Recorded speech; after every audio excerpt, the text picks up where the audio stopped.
овој символичен старт на настанот посакувам добре дојде и успешна конференција и настан. Почитувана претседателка на државата, професор доктор Гордана Силјановска-Давкова, почитуван амбасадоре Килијан Вал, шеф на мисијата на ОПСЕ во Скопје, почитуван заменик министер за социјална политика, демографија и млади, господин Ѓоко Вилковски, почитуван помошник министер во Министерството за внатрешни работи, господин Мухамед Реджепи, почитувани представници на институциите, граѓанскиот сектор, меѓународните организации, почитувани медиуми и драги гости, добре дојдовте.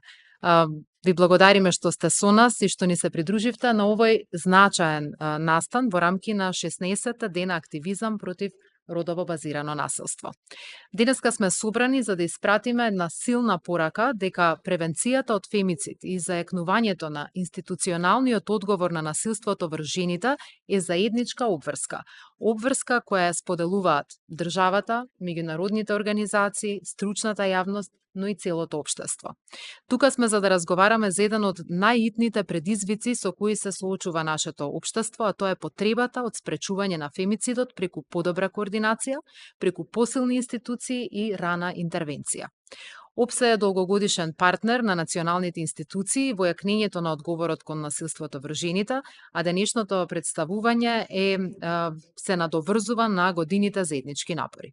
Настанот денес ги обединува носителите на одлуки, практичарите, експертите и активистите, кои секој на свој начин имаат клучна, значајна улога во овој процес. Овој настан е значаен чекор во лансирањето на иницијативата Femicide Watch, национален мултисекторски механизам создаден за подобро препознавање на ризиците, размена на информации и спречување на трагедии пред тие да се случат.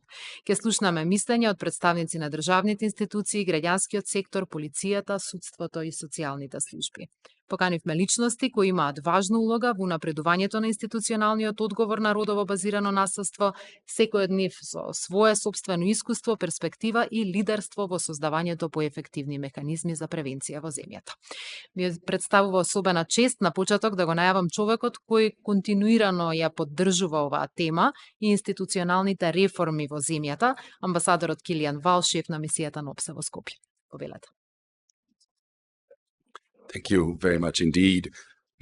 Ви благодарам многу, Ваша екселенција, госпоѓо председателке, заменик министер Велковски, помошник министер Реджепи, почитувани амбасадори, колеги од другите институции. Пред да започнеме да зборуваме за кампањите, институциите или процедурите, би сакал да направиме една пауза и да размислиме за тоа каде навистина почнува ова прашање. Тоа почнува со една жена, чиј што живот можеше да биде спасен. Значи, таа не е вистинска личност, но нејзината приказна ги рефлектира истите шеми кои што ги гледаме одново и одново. Таа живеела со насилство долги години. Таа се плашела да пријави, се грижела што ќе кажат соседите, се плашела дека ќе донесе срам на нејзиното семејство. Се надевала дека работите ќе станат подобри и како многу други жени се обидувала да го носи товарот сама. Соседите го слушале викањето, пријателите ги гледале нејзините повреди, лекарите ги гледале раните, полицијата интервенирала еднаш, социјалниот работник направил записник, а потоа, еден ден, таа веќе била мртва.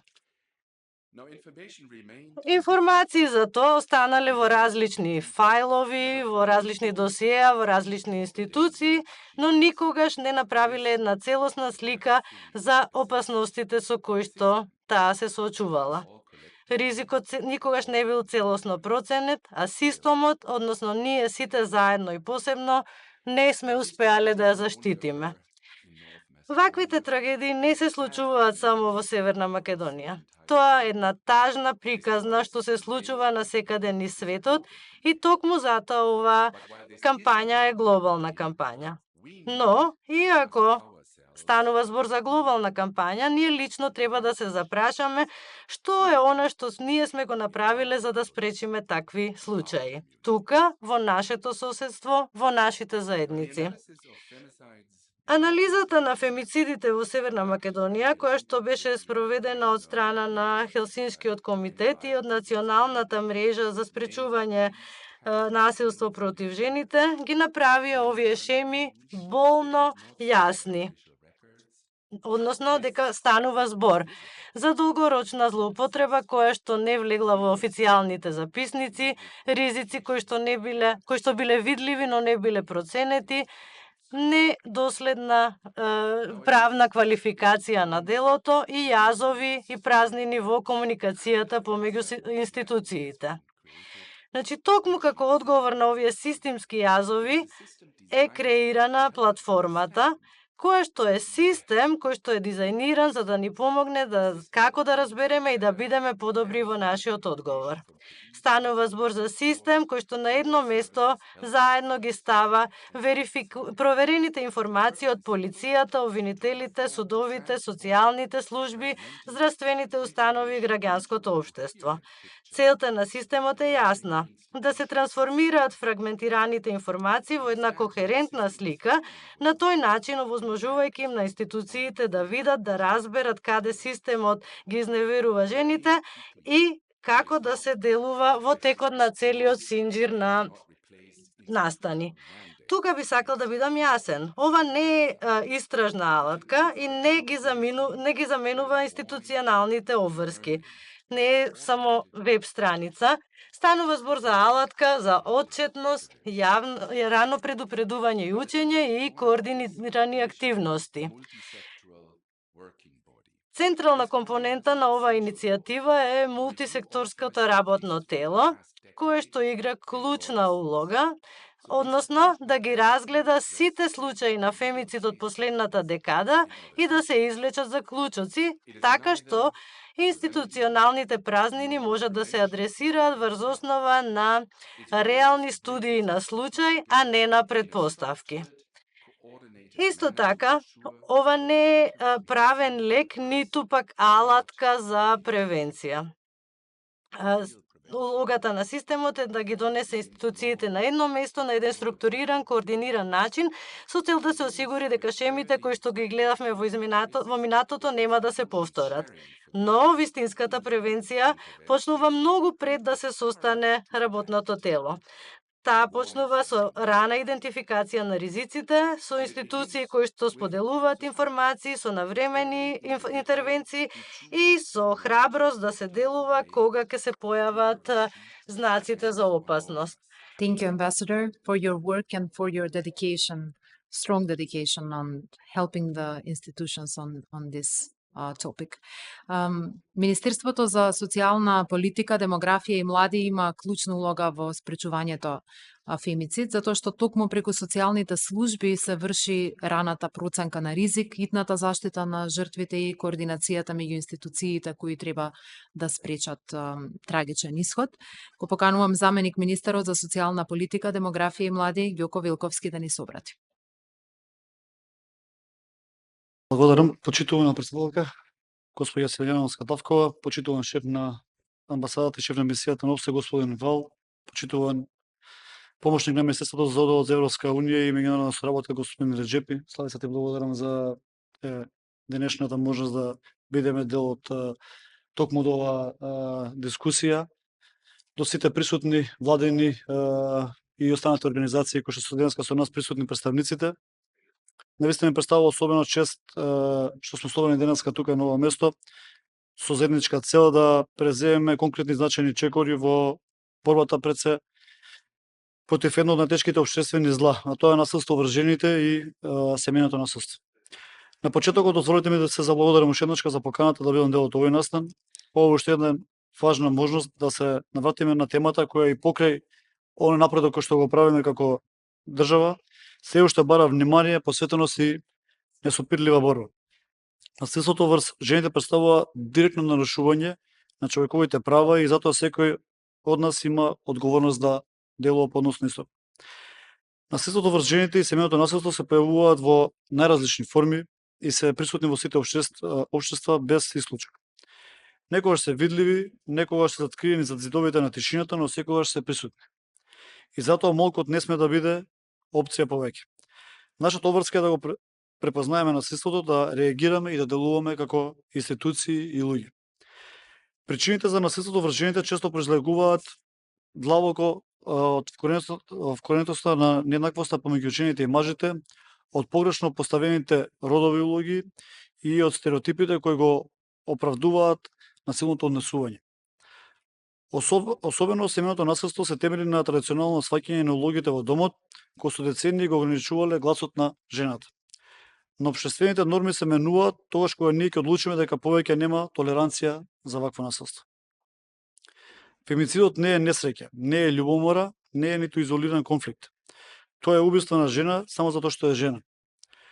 Тоа е последната, најстрашната алка во синџирот на насилство што започнува тивко, со навреди, омалажувања, контрола, закани, а преминува во физичко малтретирање, тешки повреди и за жал премногу често завршува и со смрт. Овој проблем не е приватна работа на едно семејство. Тој е општествен, културолошки и системски проблем кој бара координирана, стручна и секако долгорочна акција. Насилството врз жените никогаш, под никакви околности, не сме да се оправдува, ниту да се покрива. Откривањето на насилството е само првиот чекор. Она што мора е да следи е целосна помош, сигурна заштита и вистински третман на жртвата, единствениот начин како да се покажат оние одржливи резултати. Почитување, често пати слушаме дека реалноста е поинаква од она што сакаме да го видиме. Така и денеска, така и сега. По отоците за 2025 година, за периодот јануари-септември, се загрижувачки. Регистрирани се 1260 нови случаи на семејно насилство, од кои 932 жртви се жени, 173 се мажи и 155 се деца како секундарни жртви на токму на ваквиот тип на насилство. Ако земеме предвид темната бројка, жените кои немаат храброст или можност да го пријават насилството, тогаш станува јасно дека мораме уште поосновно да зборуваме. Нема оправдување и време е за акција. Институциите имаат јасно утврдени надлежности, обврски и одговорности. Од нив се очекува да постапуваат со највисоко ниво на внимание, грижа, професионалност, секогаш имајќи го предвид најдоброто за жртвата. Важно е да напоменам дека нашата држава веќе има еден изграден стабилен механизам за заштита од насилство и радува фактот што јавната свест се повеќе се буди по однос на оваа тема. Во моментов работиме на изготвување на 8-годишна национална стратегија за спречување и заштита од насилство врз жени и семејно насилство, со детално разработен акцијски план за спроведување на мерките. Дозволите ме да завршам со следното. Стратешката рамка е поставена. Значењето, алатките и законските механизми како држава ги има.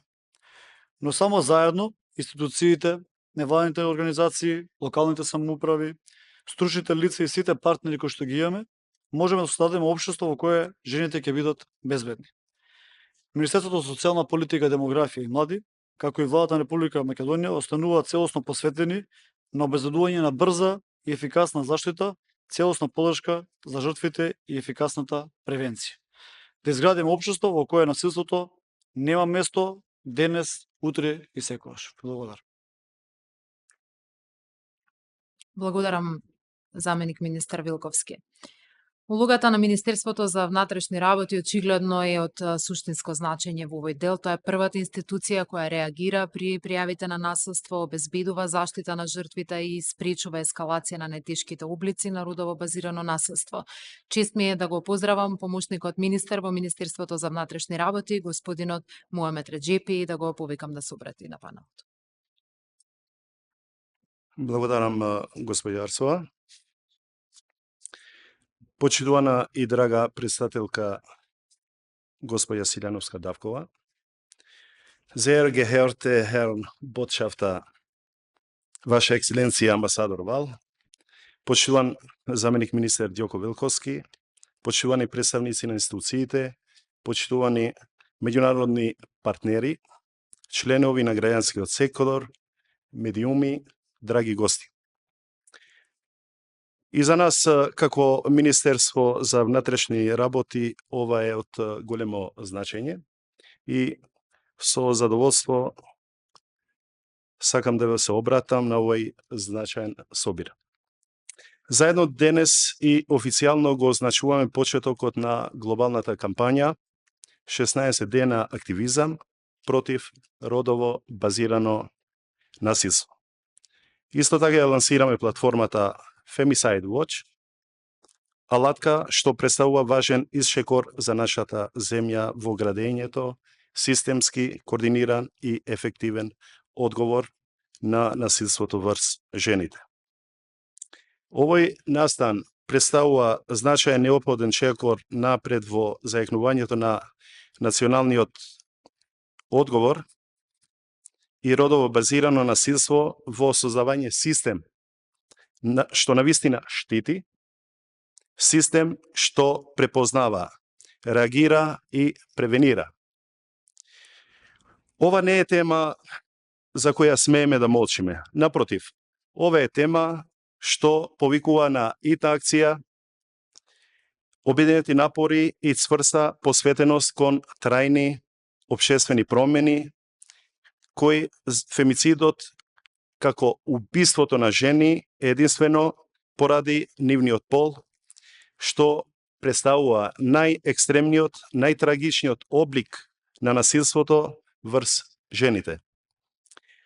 Дозволете ми да споделам неколку податоци кои покажуваат вистинскиот опсег на овој проблем. Во 2024 година регистрирани се 5 убиства, за кои се пријавени 5 сторители и 7 жртви. 4 од нив се жени, а една жртва е девојче од само 2 години. Во периодот од јануари до септември 2025 година регистрирани се 4 убиства, со 4 сторители и 5 жртви, од кои 4 се жени. Овие бројки не се само статистика. Тие се траги од прекинати животи, семејства во болка и деца што растат без мајки. Семејното насилство представува сериозен општествен и безбедносен предизвик во Република Северна Македонија. И покрај континуираните институционални напори за превенција, заштита и санкционирање, бројни жртви, најчесто жени и деца, и натаму се соочуваат со физичко, психолошко, економско или сексуално насилство во рамките на својот дом. Државата презема чекори за подобрување на законската рамка, зајакнување на институционалната координација и обезбедување поголем пристап до услуги за поддршка. Но на вистинскиот напредок зависи и од подигнувањето на јавната свест, охрабрување на жртвите да ги пријават и до јасна општествена осуда за секој облик на насилство. Семејното насилство не е приватен проблем, тоа е прашање на човекови права, безбедност и достоинство. Само преку заедничка акција можеме да изградиме општество во секој дом кој е место за сигурност, а не за страв. Паралелно на ова, податоците за семејно насилство ни откриваат слика што не смееме да игнорираме. Во 2024 година регистрирани се 1087 кривични дела од семејно насилство со 1146 жртви, од кои 911 се жени. А најголемиот дел се сопруги. Регистрирани се и 277 прекршоци со 345 жртви, од кои 157 се жени, како и 4210 поплаки од семејно насилство, од кои 2893 се жртви жени. Во периодот јануари-септември 2025 веќе се регистрирани 803 кривични дела од семејно насилство со 854 жртви, од кои 675 се жени. Постои и значителен број прекршоци, 214 случаи, со кои 254 жртви, од кои 107 се исто така жени. Благодарам господине Реджепи за информациите од Министерството кои ги споделивте и за заложбите кои ги искажавте. Голема чест ми е да ја најавам главната говорничка на денешниот настан, председателката на државата, господја Гордана Силјановска-Давкова. Како председателка има особено значајна улога во унапредувањето на институционалната посветеност за заштита на жените од насилство, промоција на владењето на правото, што знам дека на председателката и професорка е особено значајно, и охрабрување на системски решенија за превенција на фемицидот и родово базирано насилство. Особено ми е драго, председателке, што често се среќаваме токму на настани на кои испраќате моќни пораки поврзани со еднаквоста на родовата еднаквост, но и потребата од создавање на подобар систем за заштита на жените жртви на семено насилство. Повелете, ви благодарам што сте тука. Благодарам. Најпрво се чувствувам пријатно обкружена со тројца соговорници. Тоа значи дека тие го познаваат проблемот. Добро е кога мажи говорат за фемицид, бидејќи жртви најчесто се жените и децата. Тоа е многу добро. Благодарно за сите присутни. Меѓу нив има особено жени кои далеку подобро од мене го проучиле, го познаваат проблемот, секојдневно се соочуваат со него. Јас не знам веќе ни сколку агли сум го анализирал овој проблем и решив и покрај тоа што подготвив говор, некаде среде ноќ, прв пат во ракопис да се обидам феноменолошки да го адресирам проблемот. Зошто? Бидејќи и по толку декларации, резолуции, законски измени, активности, проблемов не само што се поостанува, туку се трансформира во агресија. Јас дури во еден миг во ноќта си велам да не треба ние наместо 16 дена активизам, а пред, може би преку годината пасивизам, не знам како да го адресираме проблемот. Може би 16 дена жени во црно да шетаме, за да кажеме дека ова е нешто неодржливо. Значи, ќе се обидам, еве, феноменолошки, да одгатнам, според моето видување, каде се причините за обстојувањето. Како правник, сите го знаеме членот 10 ставот 1 на Уставот, норма што секаде ја има, дека животот е неприкосновен, ама се чини освен женскиот живот. Ставот 2 вели не може да се изрече смртна казна по ниту еден основ. Да, ама ние сме субјект, односно објект на изрекување на смртна казна од тотално неовластени субјекти. Бидејќи и за нас животот, жените е важен.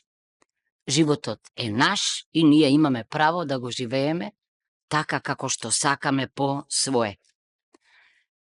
Правник.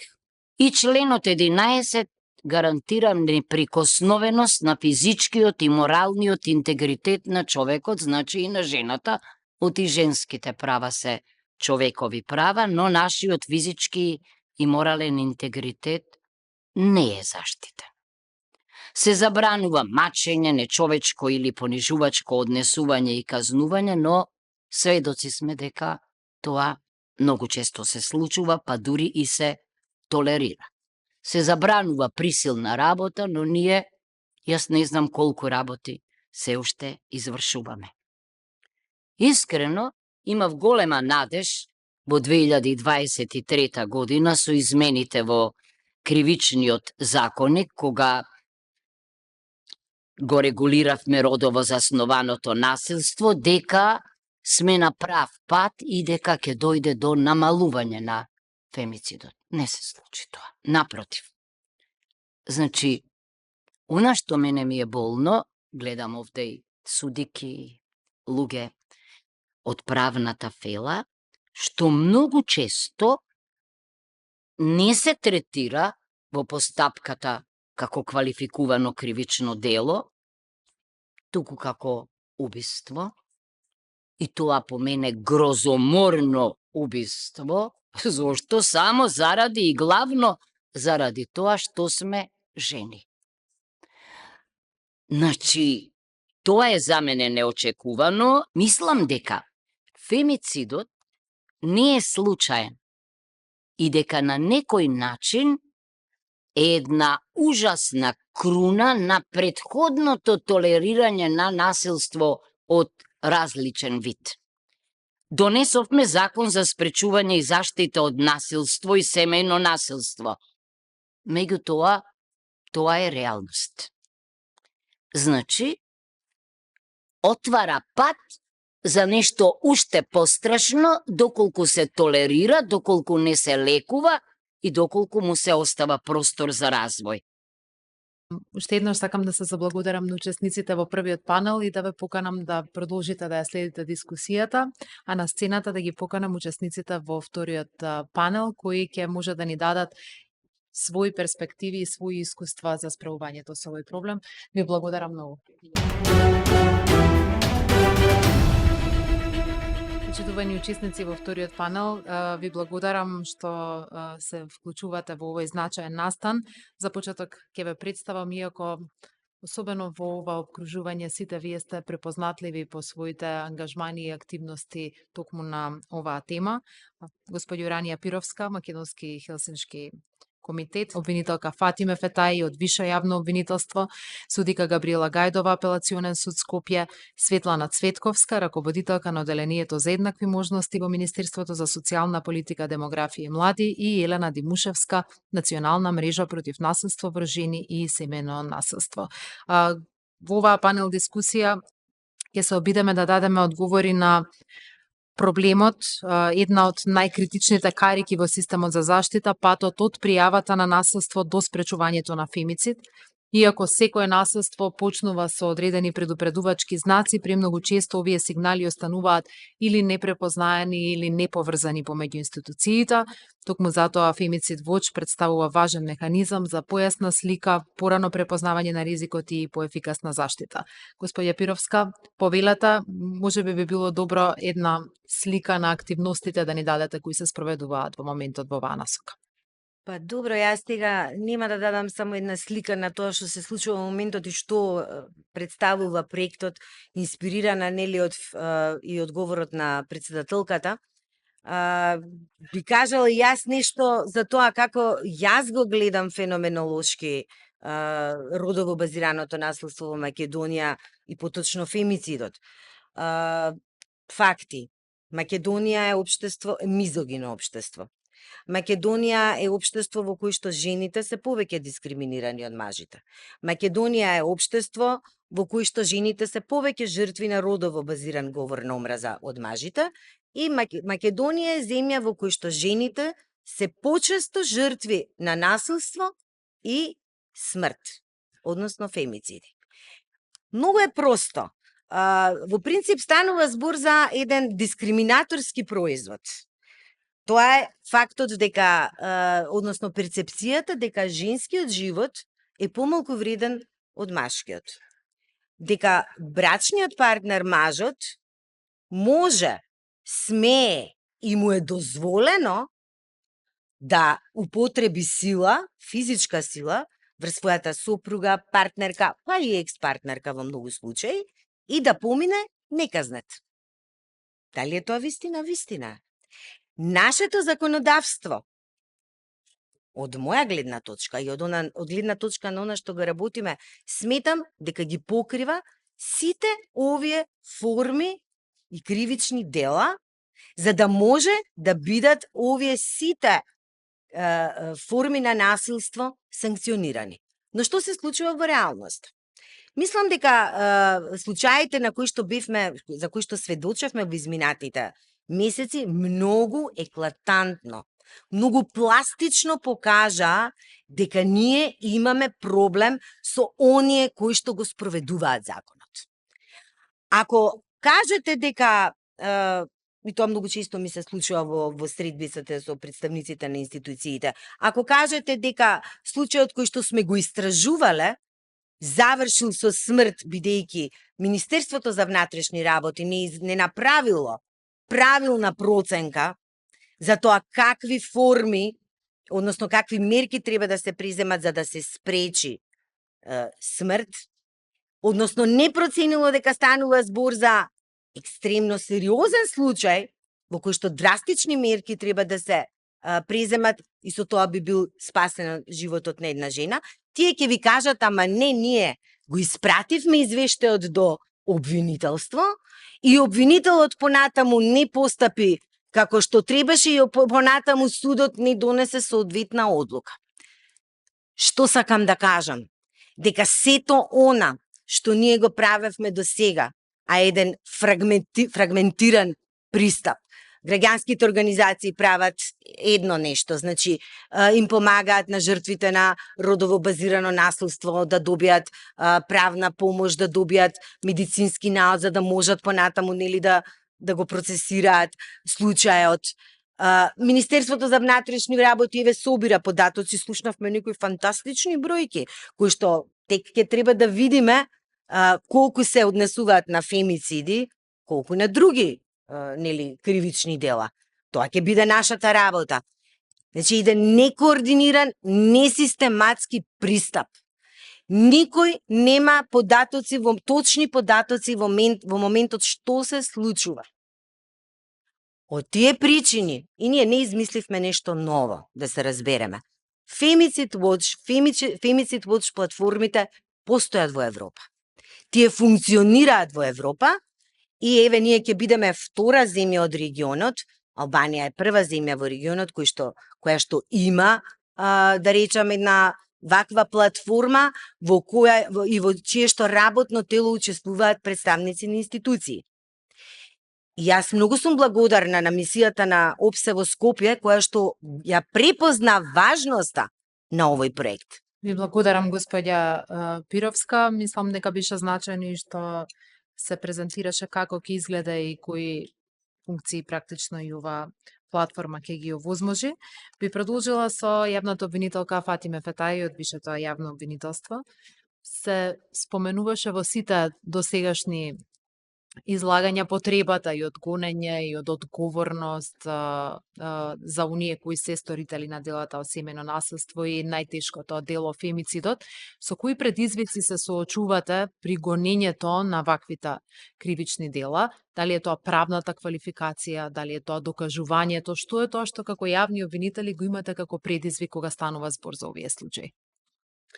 Почитувана Арсова, благодарам прво на прашањето, меѓутоа ќе ми дозволите да изразам благодарност до организаторот за поканата, да изразам особена почит на претседателката на државата и пред се драга професорка, доктор Гордана Силјановска-Давкова, и да изразам благодарност до колешките, колегите, публиката која што покажаа заинтересираност за овој настан.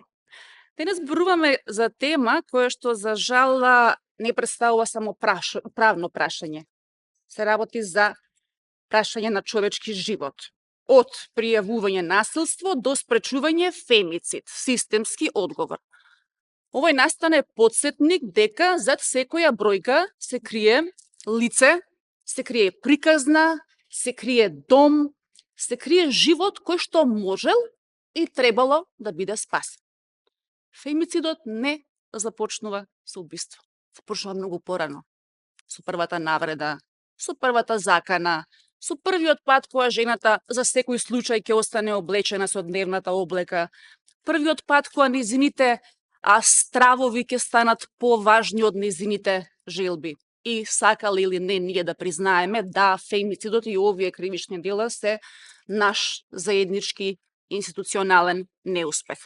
Меѓутоа, бидејќи институциите ги сочинуваат луѓе, а тука сме сите представници на тие институции, ние имаме таа можност, таа моќ да ги смениме тие работи. Која е улогата на јавното обвинителство во овој, морам да кажам, синџир Значи, за разлика од другите кривични дела кои се гонат по службена должност, каде што јавното обвинителство во соработка со полицијата во претходната постапка, а понатаму судот во пресудувањето ја имаат клучната улога, тука, значи, секоја од институциите кои што имаат допирна точка со овој феномен, мора со должно внимание да се ја извршат својата работа со цел да имаме превенција, истражување, казнување и репарација на актите на насилство. Доколку едната алка од целиот овој синџир не ја врши својата работа како што треба, особено во делот на заштита на жртвата, џабе е гонењето. Многу битно е поставувањето на правната квалификација. Би сакала пред да преминам на тие критериуми кои што треба да бидат земени предвид, да посочам на два по мене битни моменти.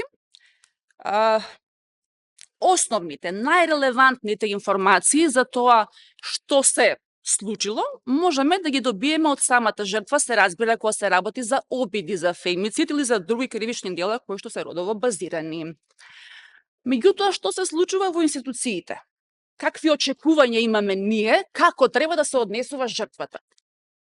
Да дојде и така, смирено, да ни раскаже без емоции, со трпение, што се случило, да ни сервира со еден збор се на маса. Не бара се работи за жртва или оштетен од на која што е украден велосипед, да речеме.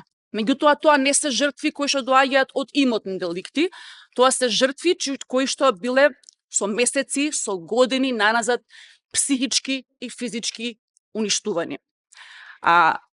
Иронијата е тука што ние како институции од нив во такви моменти очекуваме да покажуваат најголема храброст.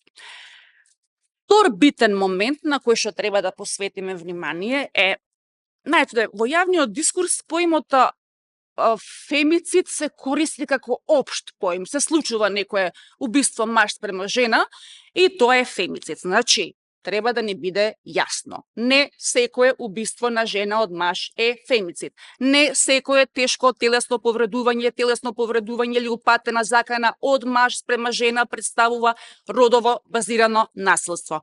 Ако секој случај ние го нарекуваме фемицид, тогаш ја слабиме тежината на оние случаи каде што навистина постои овој феномен. Задачата како институции ни е двојна. Да не пропуштиме фемицид кога тој постои, меѓутоа и да не го измислиме кога тој не постои. Ви благодарам, обвинителке. Следниот чекор до доаѓањето до одговорност секако е судството.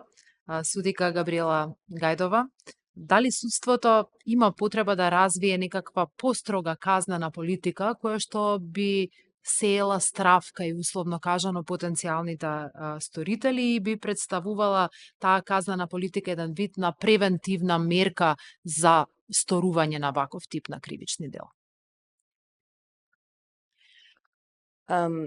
Прво сакам да се заблагодарам, ако ми дозволите, на мисијата на ОПСЕ и на организаторите што ми дадоа можност да бидам дел од овој панел и да дискутираме на тема која што е навистина актуелна последните години. За жал, актуелноста произлезе од се поголемиот број на фемициди кои што ни се случуваат во последниве години.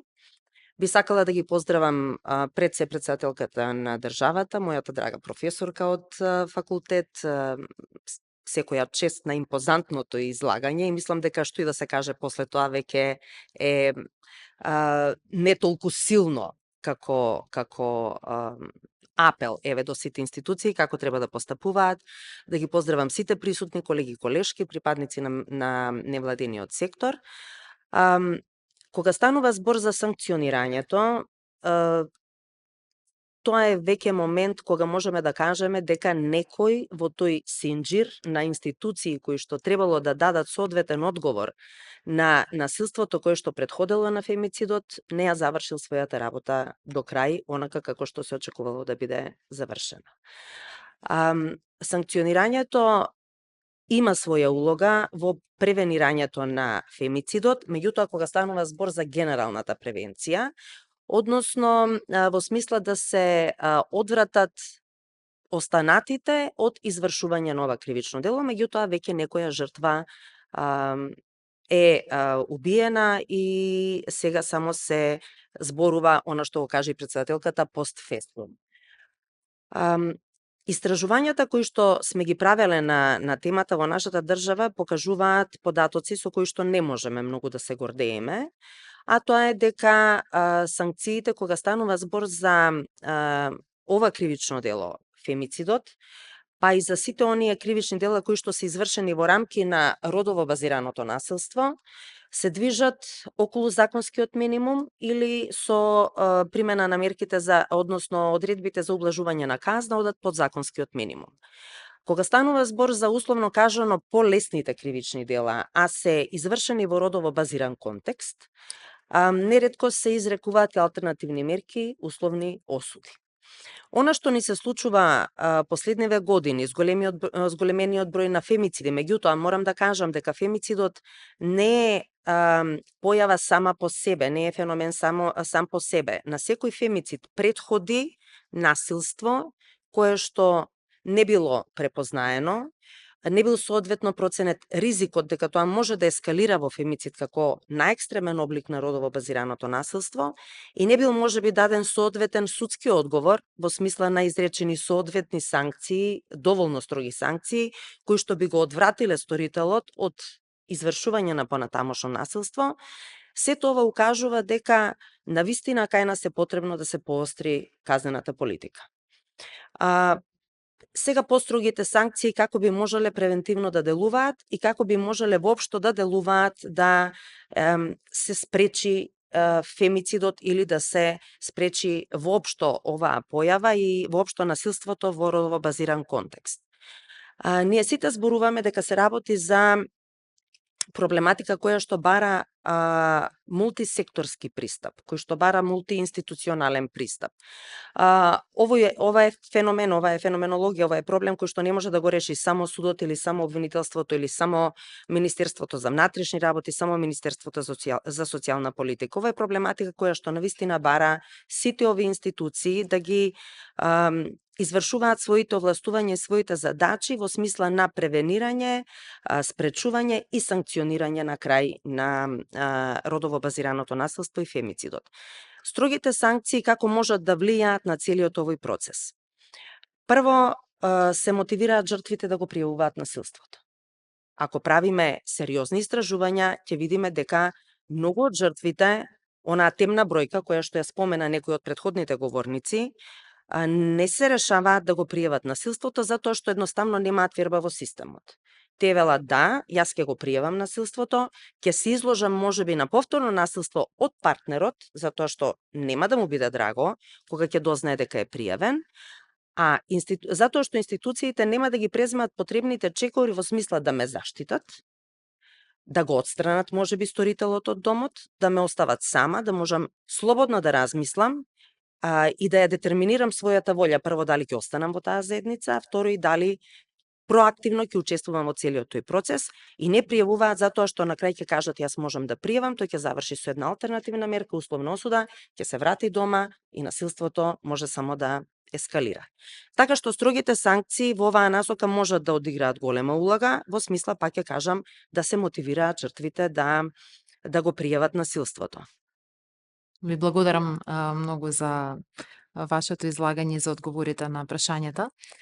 Ке продолжам со уште една значајна алка во Синџирот, Министерството за труд и социјална политика постаро, се извинувам, и оние центри за социјална грижа. Господја Светлана Цветковска, кои конкретни чекори може да ги преземе државата за рана превенција и заштита и како подобрата интеринституционална координација за која сите во своите излагања говорат може да стане поактивна и поефективна? Благодарам. Дозволете ми најпрво да се заблагодарам искрено за поканата да бидам дел од овој настан. Навистина ми представува задоволство и чест да бидам со сите панелисти тука кои што внимателно ги слушав, а особено ми представува многу инспиративно обраќање на нашата драга председателка која што даде многу силни пораки, не само политички, туку и лични. Навистина е одговорност голема да зборувам од име на институцијата која е одговорна за креирање на политиките кои што се однесуваат на родовата одговорност, на родовата рамноправност, но исто така и за справувањето со насилството врз жените. Овој настан представува само еден од низата кој што во овие 16 дена многу гласно и активно нели ги се преземаат, а впрочем нашата реакција е должност постојано да биде во текот на целата година. Јас сум поборник да се зборува за оваа тема постојано, не само овие 16 дена, но сепак одлучено е нели така да овие 16 дена бидеме јасни, гласни, да бидеме силни и уште еднаш да прозбориме за овој феномен. Нашата држава беше меѓу првите држави кои што ја потпиша Истанбулската конвенција или Конвенцијата на Совет на Европа за борба против насилството врз жените и семејното насилство, се имплементираше преку еден акцијски план кој што би рекла, нели, веќе беше спомнато дека најголема придобивка од тој акцијски план беше донесувањето на Законот за спречување и заштита од насилство врз жените и семејното насилство. Законот воспоставува обврска за пријавување од сите, односно пријавување од сите граѓани, не само од институциите, не само од жртвите, туку сите граѓани имаме обврска кога ќе бидеме сведоци на одредено насилство, истото да го пријавиме. Итнос, законот бара итнос во действувањето и постапувањето не само на полицијата, на центрите за социјална работа, меѓутоа тука се и службите кои што се непосредно за заштита на жртвите од страна на образовните институции, здравствените институции и така натаму. Исто така постапување со должно внимание, координација помеѓу институциите, собирање и заштита на податоци, мултисекторски тимови, специјализирани услуги за жртвите, како и континуирана едукација. Ни се повеќе подзаконски акти за имплементација на овој закон. Донесена е програма за реинтеграција на жртвите на насилство. Меѓутоа, јас би рекла дека законот сам по себе и сите оние законски можности што ги имаме не се доволни. Ви благодарам многу, господја Цветковска, што ја потенциравте и потребата од превенција и од брза интервенција, но и од меѓуинституционална соработка, но и подобрување на капацитетите на центрите за социјална работа кои треба да пружат поддршка. За крај на излагањето на овој панел, господја Елена Димушевска од Националната мрежа против насилство врз жени и семејно насилство. Господја Димушевска, кои типични пропусти ги гледате најчесто при постапувањето и како оваа нова платформа Femicide Watch ќе помогне за детектирање на тие слабости во системот кои што очигледно е дека постојат? Благодарам за поканата, благодарам за прашањето и им благодарам секако на претходните говорнички кои што секоја од својот дел и од својот аспект офати многу значајни прашања и дилеми поврзани со оваа проблематика. Во однос на тоа како може, прво би сакала да напоменам дека зборуваме за заштита, го спомнаа тоа скоро сите од говорничките, зборуваме за заштита, зборуваме дека државата има обврска не само заради ратификацијата на Истанбулската конвенција, државата има обврска да ги заштити сите своји граѓани и граѓанки.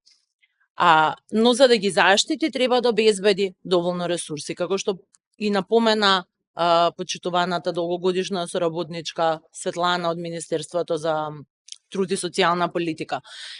Еден од главните проблеми кај нас е што ова прашање, насилство врз жени, дали до пред неколку години кога се ставаше фокус на семејно насилство, дали сега кога веќе зборуваме и малку поопширно за родово базирано насилство, еден од главните проблеми е што зборуваме, многу зборуваме, и ние, и сите други, и представници на институции, сите многу зборуваме и правиме многу декларативни заложби. Но на крајот на денот, за да се обезбеди заштитата, сите знаеме што е потребно. Потребни се финансиски средства. Затоа што шелтер центрите не може да постојат ако не ги воспоставиме. Нели, ако не ги опремиме, ако не вработиме тим од професионалци внатре, кои што ќе се грижат за безбедноста на жените, за нивната ментална добросостојба, па после тоа и секаква друга. Психичка добросостојба, па после тоа и секаква друга. Не само за жените и за децата, кои што нели секогаш ги спомнуваме и зборуваме дека да, тие се жртви, најчесто можеби и не се директни, но секако се присутни. И насилството што го живеат и преживуваат апсолутно остава последици врз нив, значи поддршката треба и према нив да биде. За да ги воспоставиме сите тие советувалишта, кој што кажа и јавната обвинителка Фатиме, да не очекуваме таа да биде храбра, туку ние да имаме силен систем кој што ќе ја овозможи на неа да ја собере храброст и да ја истера целата постапка, затоа што пријавувањето е првиот чекор. Ние викаме храбра да пријави. Знаете ли, после се што се случува, тоа е месеци и години некогаш, особено кога има кривична постапка. И сега овде не зборуваме за фемициди, зборуваме за овие други форми на насилство каде што жртвата ни останува жива. Тие сите советувалишта бараат финансиски средства да се воспостават, да се опремат, да се вработат професионалци кои што ќе може да ја дадат услугата, кои што се родово сензитивни, кои што ќе дадат услугата на достоинствен начин за неа, за таа навистина да се почувствува дека има поддршка и има некој тука кој што ќе ја обезбеди заштитата која што е потребна и поддршката која што не е потребна, не која што јас или вие или било кој мисли дека ја треба. Туку таа поддршка која што не е потребна во моментот кога е потребна. И тоа е пристапот фокусиран на жртва за кој што веќе зборуваме, нели во изминатиот период особено по-интензивно и кое што се надеваме дека институциите ќе почнат да го применуваат како пристап кој што е во суштина пристап кој што ќе овозможи заштитата. Но повторно ќе се вратам на ова. Да го имаме најдобриот социјален работник, најдобриот јавен обвинител, најсензибилизираниот судија. Ако ние го немаме советувалиштето каде што она ќе може да ја добие првичната поддршка која што и треба, ако социјалниот работник го нема за солништото како ресурс, каде што ќе може да ја смести откако ќе направи дека има откако ќе направи процена дека ризикот по нејзиниот живот и животот на нејзините деца е висок и ќе има во истиот момент каде да ја понуди сместување и да ја обезбеди нејзината физичка безбедност, тогаш не може ни најдобриот социјален работник да ја заврши работата како што треба. Точно, ќе се обучуваме, ќе си ги јакнеме, и тоа е знаењето и тоа е процес кој што трае, ние никогаш не може да кажеме дека сме комплетно обучени или се знаеме. И учиме, низ процесот, постојано учиме, но мора да имаме ресурси.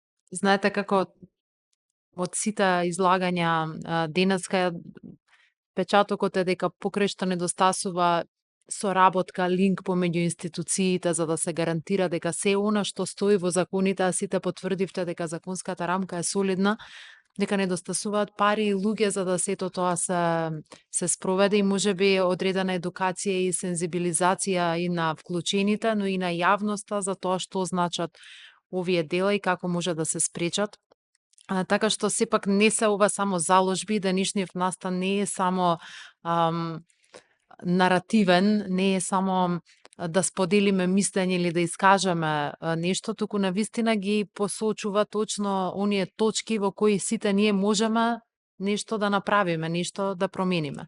И се надевам дека и така ќе биде, дека одовде ќе произлезат оние чекори кои секој може да ги преземе во својата област и системот да стане подобар. Ќе го поканам шефот на мисијата на ОПСЕ, амбасадорот Килијан Вал, да даде едно завршно обраќање. Вам, панелисти, ви благодарам многу за вашите одлични излагања. На крај сакам да ве осигурам дека ние во нашата улога на ОПСЕ, како ваши партнери во вашата земја, ќе продолжиме да ве поддржуваме во сите ваши напори, сега започнувајќи со изготвувањето на новата стратегија, за да може да се воспостават простори за вршење разговор за жртви и за лица кои што поминале низ траума, а како и да обезбедиме обуки за судии, за обвинители и за полицијата, за да имаме на сите нивоа обезбедено професионален персонал. Бидејќи веќе зборувавме за тоа колку е важна и полицијата, но колку е важно и обвинителството да знае да идентификува за што станува збор. Вие и како во вашата улога на судија зборувавте за улогата на правосудството во оваа насока, така што за да избегнеме да се вратиме за една година и да кажеме зборовме за тоа, но ништо не се промени, така што сакам сите да ве поттегнам да се ги засукаме ракавите и да преминеме во втора брзина за да може да спречиме вакви ситуации. И да избегнеме наредната година да се вратиме и да кажеме и да почнеме да објаснуваме зошто ништо не се променило, бидејќи промената започнува од нас. Ви благодарам.